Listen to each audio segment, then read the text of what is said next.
How about another way to compose music?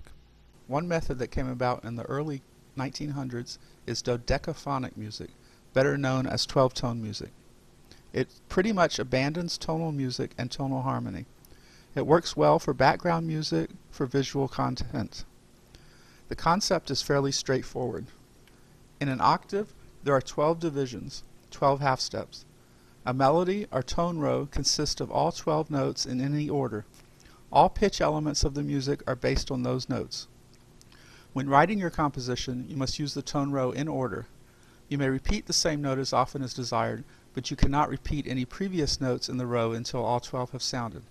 As in other forms of music, you may transpose, invert, and retrograde the tone row. You can also start any of these on any note. The notes of the tone row may be used in any octave. I believe you can come up with over 9 million different combinations that are completely unique when using the 12-tone system. In Sibelius, there is a plugin that will create all the possible combinations of the tone row based on the tone row you give it. Unfortunately, it does not create the original tone row for you.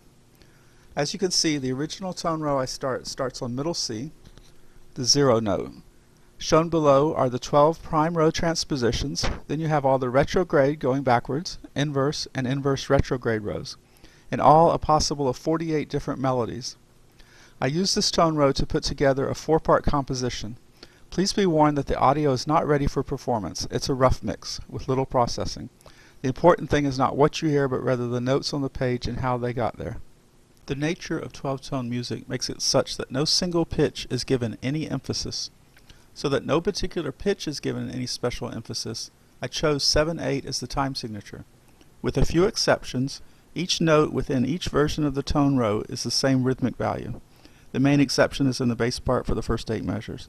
Other than that, the rhythmic values in each part are the same for each note of this tone row. Because it is in 7/8 time, it doesn't look that way on the page.